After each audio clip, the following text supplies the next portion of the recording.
সবাইকে আবারও ফুডলে বাই মৌতে স্বাগতম। আশা করি সবাই অনেক ভালো আছেন। আজকে আপনাদের জন্য একটা স্পেশাল আচারি বেগুনের রেসিপি নিয়ে হাজির হলাম। তো চলুন দেখে নিই কীভাবে আচারি বেগুনটি বানিয়ে নিতে হবে। তো প্রথমে যেটা করে নিতে হবে সেটা হচ্ছে আমি 2 পিস বেগুন নিয়েছি মাঝারি সাইজের এবং 2 টুকরো করে কেটে নিয়েছি। তো 4 পিস বেগুন হয়েছে।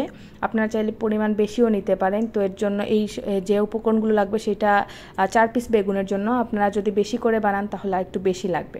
তো প্রথম যে উপকরণ সেটা হচ্ছে 5 ফোড়ন নিয়েছি এবং 5 ফোড়ন আপনারা প্যাকেট বা আপনারা নিজেরাও চাইলে করে নিতে পারেন।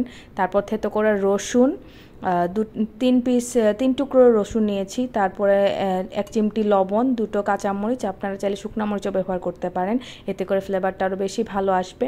আর চিনি নিয়েছি এবং তেঁতুল নিয়েছি আর পুদিনা পাতা নিয়েছি। তো সেটাই পুদিনা পাতাই হচ্ছে স্পেশাল উপকরণ, যেটার কারণে ফ্লেভারটা অনেক বেশি ভালো আসবে। তো প্রথমে যেটা করে নিতে হবে সেটা হচ্ছে আমি হলুদ এবং লবণ দিয়ে বেগুনটা মাখিয়ে নিব। এতে করে বেগুনটা ভাজলে পরে অন্য সুন্দর একটা ফ্লেভার বের হবে এবং খেতেও বেশি ভালো লাগবে। তো প্রথমে আমি যেটা করছি হলুদ এবং লবণটা আগে মিক্স করে নিচ্ছি যাতে করে সমানভাবে প্রত্যেকটা বেগুনে লাগে। তো প্রথমে আমি মিক্স করে নেওয়ার পরে এখন সব কটা বেগুনের উপর ছড়িয়ে দিচ্ছি এবং ভালো মতো মাখিয়ে নেব।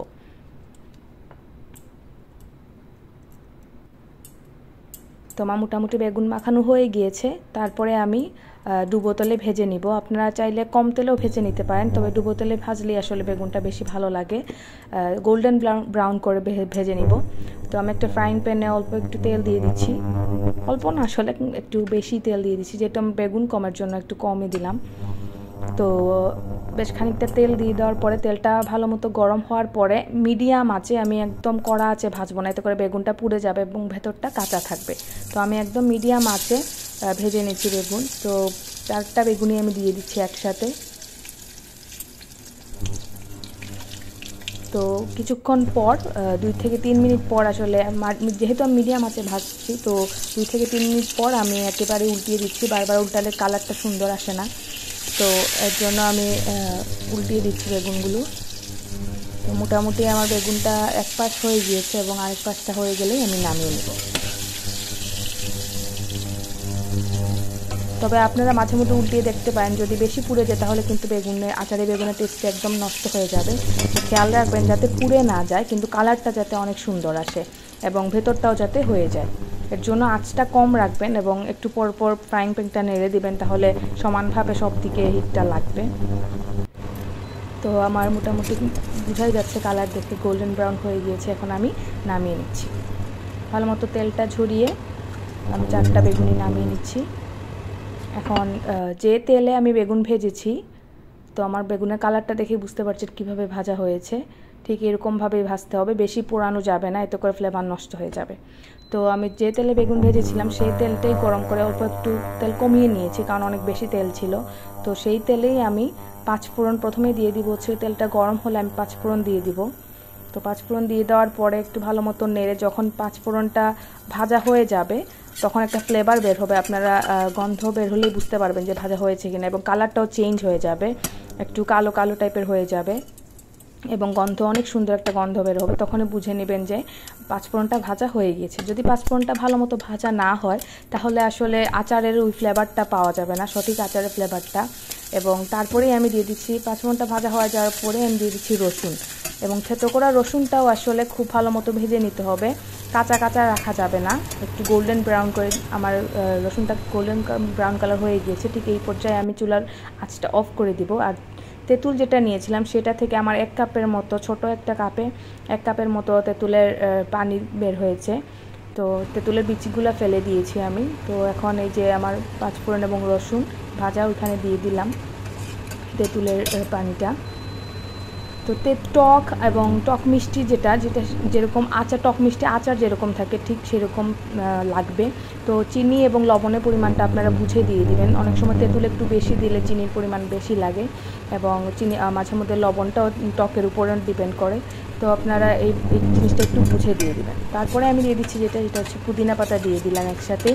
আমার পুদিনা পাতা কাটি নেই, আস্তে আস্তে পাতাটাই দিয়ে দিচ্ছি, এতে করে ফ্লেভারটা অনেক বেশি সুন্দর আসবে। পুরো আচারের ফ্লেভারটাই অন্যরকম হয়ে যায় পুদিনা পাতা দেওয়ার কারণে। আর যদি পুদিনা পাতা না থাকে তাহলে কোনো সমস্যা নেই, আপনারা নাও দিতে পারেন। তবে পুদিনা পাতা দিলে অন্যরকম একটা ফ্লেভার আসে, আর না দিলেও খারাপ লাগে যে তা না, পুদিনা পাতা না দিলেও আসলে অনেক বেশি মজা হয়। তো ভালো মতো জাল দেওয়ার পরে আমি একটু যখন ঘন হয়ে আসবে তখন আমি বেগুনটা দিয়ে দিব, কারণ বেগুনটা যদিও ভাজাই আছে কিন্তু ভেতরে আসলে রসটা ঢোকার জন্য, মানে তেঁতুলের যে টকটা ঢোকার জন্য কিছুক্ষণ সময় লাগবে, এর জন্য একটু পাতলা পাতলা থাকতেই আমি বেগুনটা দিয়ে দিলাম। তো দিয়ে দেওয়ার পরে আমি যেটা করবো সেটা হচ্ছে আমি অল্প আঁচে রেখে দিব এবং ঢেকে দিব, একদম লো আঁচে আমি এই জিনিসটা রেখে দিব। তো আস্তে আস্তে হওয়ার পরে যেটা হবে, বেগুনটা একদম সফট হয়ে যাবে এবং ভিতরে তেঁতুলের যে টকটা সেটাও ঢুকে যাবে এবং ফ্লেভারটাও পুরোপুরি ঢুকে যাবে বেগুনের মধ্যে। তো আমি এক পাশ উল্টে দিচ্ছি, তারপরে আবার ঢেকে দিব কিছুক্ষণ, এবং এটা একদম অল্প আঁচে রাখতে হবে, বেশি আঁচে দিলে তেঁতুলের রসটা ঘন হয়ে যাবে এবং বেগুনের মধ্যে ঢুকবে না। তো এর জন্য একটু কম আঁচে রাখতে হবে। তো এই পর্যায়ে আমি আবার একটু ঢাকনা দিয়ে দিব ঠিক 1 থেকে 2 মিনিটের জন্য। তারপর 1 থেকে 2 মিনিট পর আমি ঢাকনাটা সরিয়ে নিব। এখন আমি তেঁতুলের পানিটা শুকিয়ে নিব। আমার যেরকম ঘনত্বের পছন্দ, যদি কেউ পাতলা পছন্দ করেন তাহলে একটু পাতলা রাখতে পারেন, বাট একটু ঘন রাখলে আসলে বেশি ভালো লাগে। প্রাণের যে চাটনি, তেঁতুলের চাটনি পাওয়া যেত, ঠিক ওরকম একটা কনসিস্টেন্সি রাখলে আসলে আচারি বেগুনটা অনেক বেশি ভালো লাগে। ডালের সাথে খেতে, মাংসের সাথে খেতে, যে কোনো কিছুর সাথে আসলে খাওয়া যায়। তো আমি এখন চুলার আঁচটা বাড়িয়ে, যেহেতু বেগুনও সিদ্ধ হয়ে গিয়েছে, আর না নেড়ে আমি ঘন করে নিব তেঁতুলের যে পানিটুকু ছিল। তো ঘন হয়ে যাওয়ার পরে আমি এখন দেখুন ঠিক ঘনত্বটা ঠিক এরকম হবে, খুব বেশি পাতলা না, আবার খুব বেশি শুকানো যাবে না, এতে করে কোনো কিছুর সাথে খাওয়া যাবে না। তো এর জন্য একটু ঘন ঘন রাখতে হবে। তো মোটামুটি আমার রেডি, এখন আমি সার্ভ করে নিব। তো আশা করি আজকের রেসিপি সবার অনেক ভালো লেগেছে। ভালো লাগলে অবশ্যই আমার চ্যানেলটি সাবস্ক্রাইব করবেন এবং লাইক দিয়ে পাশে থাকবেন। ধন্যবাদ সবাইকে, ভালো থাকবেন এবং নতুন নতুন রেসিপির জন্য অবশ্যই আমার চ্যানেলটির সঙ্গে থাকবেন।